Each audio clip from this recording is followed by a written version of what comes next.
ज्यांनी कॉमर्समध्ये डिग्री घेतलेली आहे, बी-कॉम केलेलं आहे, त्यांच्यासाठी करिअरच्या कोणत्या संधी आहेत? कॉमर्स हे क्षेत्र पुढल्या 50 वर्षात प्रचंड पुढे जाणारं क्षेत्र आहे. अच्छा, म्हणजे जास्त ज्याच्यामध्ये खूप संधी. स्कोप आणि संधी आहेत, हं, असं हं. क्षेत्र आहे.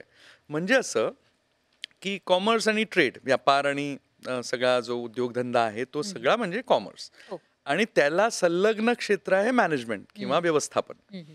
सो कॉमर्स आणि मॅनेजमेंट या क्षेत्रामध्ये इतका सगळा स्कोप आहे. बँकिंग आणि इन्शुरन्स आणि फायनान्शियल मॅनेजमेंट हं, हं. ह्या इंडस्ट्रीज, म्हणजे आता आपण बघतो म्युच्युअल फंड्सपासनं या सगळ्या, म्हणजे इन्व्हेस्टमेंट वाढणं, इन्व्हेस्टमेंटचे वेगवेगळे मार्ग असणं, हं, हं. ह्या सगळ्या गोष्टी वाढलेल्या आहेत. त्याच्यामध्ये लोकांचा रस आणि लोकांचं इन्व्हॉल्वमेंट जी आहे ती वाढलेली आहे आणि त्या सगळ्यामुळे या क्षेत्राची डिमांड आता पुढल्या 50 वर्षामध्ये खूप मोठी वाढणार आहे. हं, हं. आणि म्हणून मला असं वाटतं, की कॉमर्स आणि नवीन पद्धतीचं जे कॉमर्स हं, आहे, हं, हं. त्याचं एक नीट अंडरस्टँडिंग जर ठेवलं, तर त्या क्षेत्रामध्ये खूप मोठी भरारी घेता येणार आहे.